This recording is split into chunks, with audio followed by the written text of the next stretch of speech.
there are a number of laws that van lifers and RVers alike need to be aware of in order to stay out of big trouble. Dave and I have been living in our camper van for over a year now, and we've seen things and broken some of these laws without even being aware that we're breaking them. Have we gotten caught for any of these? Thank God, no. Today, we're sharing 11 laws folks in the van life and RV community break. Some of these might surprise you, and a few you might be breaking without even realizing it. All right, let's get into it.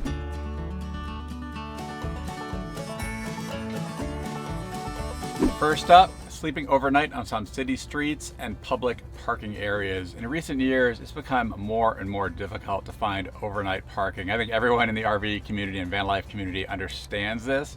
And in certain cities and municipalities, it's actually illegal to sleep overnight in your RV or van. Yeah, as a matter of fact, we were recently in San Diego testing out the all-new electric camper van, which is super fun.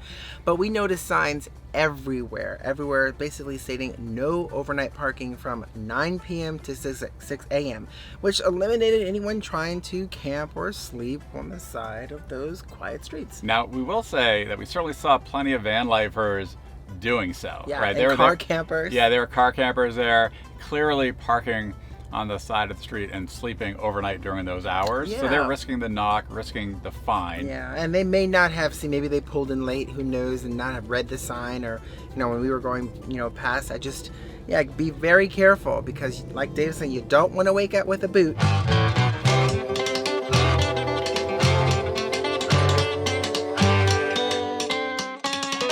Next up, sleeping overnight at some state rest areas. Now, many states have been cracking down on how long you can rest in their highway rest areas. An example of this is Tennessee. They only allow a max of 2 hours resting in their highway campgrounds, which is kind of weird. That's crazy. That is crazy. It does not seem like any kind of rest to me. No, not at all. And Florida, while they give you a little bit more of a break, they're saying non-commercial vehicles can have 3 hours in their resting areas, no more. That's also what? Right. And they're probably trying to also leave room for truckers too. And I know RVers and van lifers have been taking up spaces, so we understand that. Yeah. But certainly it can be illegal if you're trying to spend the night overnight in a rest area. Make sure you know the rules of the state, the laws of the state, as well as the laws of that particular rest area. Pay attention to signs. Yes, absolutely. And when you are going to spots that will allow you to camp overnight, like Dave was saying, just be respectful of the truckers. Yeah. The homeboys and homegirls that are out there doing their thing, delivering and driving across the country, they're a lot bigger than most of us. So leave room for them.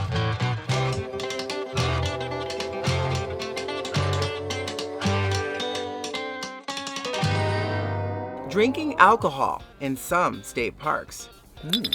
That's right. Some state parks actually make it illegal to bring and drink alcohol in those parks. We've noticed that particularly in California. Right now, at the same time, these same state parks allowed van dwellers and RVers to go and spend the night in those parks. And so you do have to wonder, were folks actually cracking open a drink in those rigs? Because if they were doing so, technically they were breaking the law. Yeah. And there's no idea how strictly that is enforced, but just be aware of that. If you're staying in a state park, understand the rules regarding alcohol and alcohol consumption. Yeah, and 9 times out of 10, signs will be staring you right in your face if you look for them. Just saying. Driving overweight in your camper van.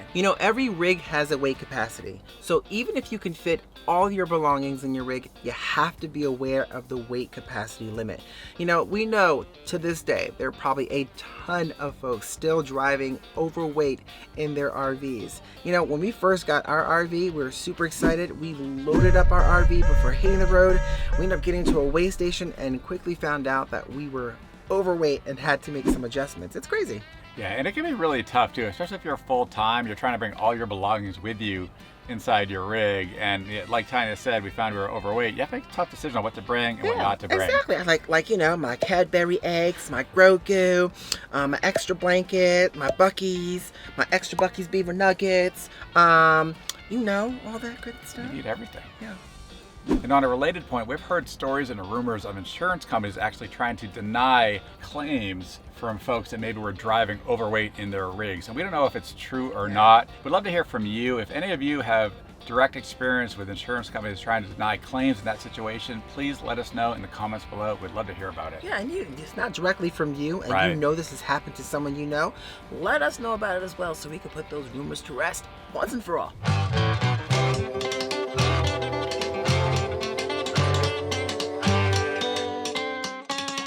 Driving through some tunnels with propane.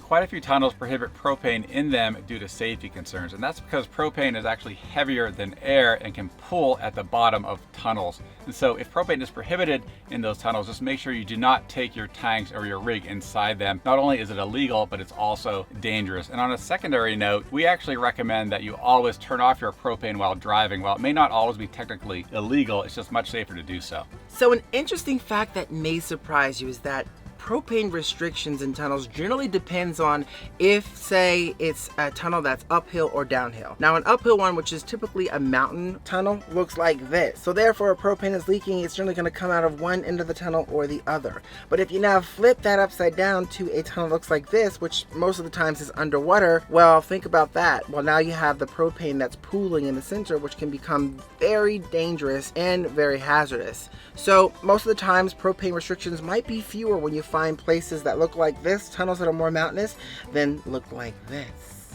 Well, thank you, Professor Tanya. You're welcome.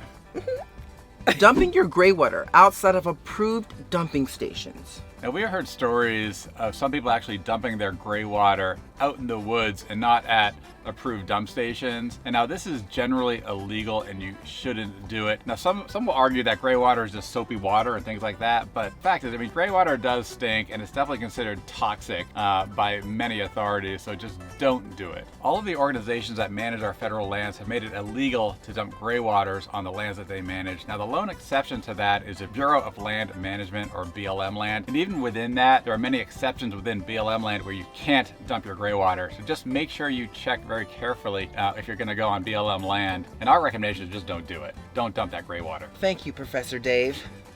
Exceeding the maximum speed limit of your tires. Now, this next one applies to RVers who are more likely in towables or fifth wheels with low rated tires. And the point is that many of those rigs actually have very small tires that may be only rated to go 55 miles an hour. So even if the speed limit on the highway you're on might be 70, 80. right, you're limited to going 55. And so you should not exceed that for safety reasons. So definitely just don't do it. Be aware of what is the limitation of your tires.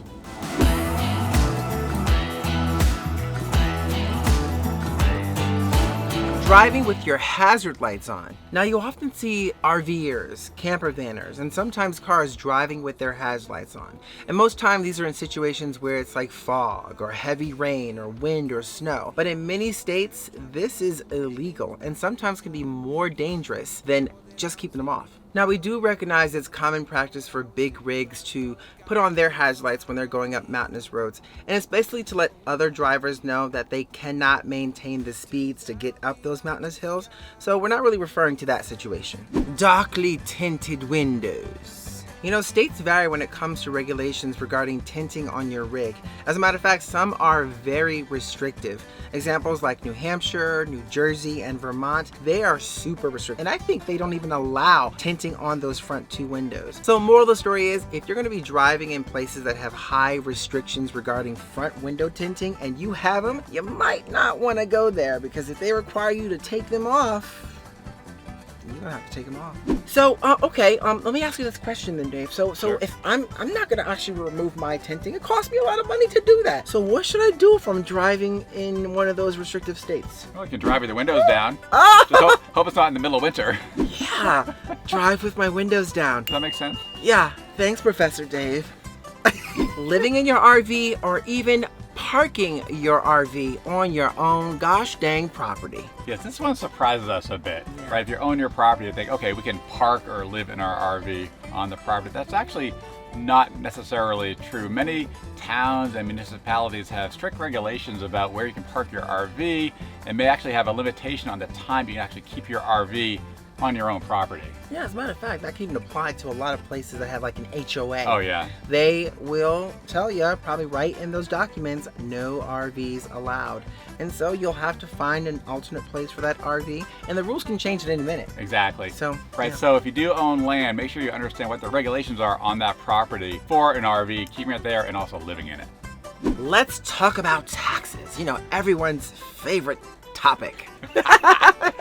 State tax domicile rule. Can a state tax you as a resident? Yes, taxes, right? Everyone's favorite. And now this is really about what state are you basically domiciled in for tax purposes. And the general rule, which is the most common rule in most states, is the 183-day rule, meaning if you spend more than 183 days in a particular state during the tax year, you're going to be deemed to be a resident and domiciled in that state for tax purposes, which means then they will tax you in that state, tax your income in that state. Now, these rules vary from state to state, so be aware of the domicile rules, especially for your specific situation, and also if you're going to be in one particular state for an extensive amount of time. Now, real quick, here's one more law and rule that you need to be aware of, especially if you travel with pets. Bringing your pets on national park trails and wilderness areas. In most national parks, pets are not allowed on trails or the wilderness areas, and it's for the protection of your four-legged friends as well as the protection of the local plants and wildlife. Now, pets are generally permitted in designated areas inside the national parks. As a matter of fact, there may even be specific trails for you and your pets, so long as they're on a leash no longer than 6 feet. Now, rules do vary from park to park, so make sure you check with the park you're visiting. Make sure you understand the rules for that particular park regarding your pets. Now, if there are any laws that van lifers or RVers often break while living in a camper van that we didn't mention, please let us know in the comments below. We'd love to hear about them. Absolutely, and take a second, hit that subscribe button and that notification bell so you get notified every time we post a new video. And we'll see you in the next one.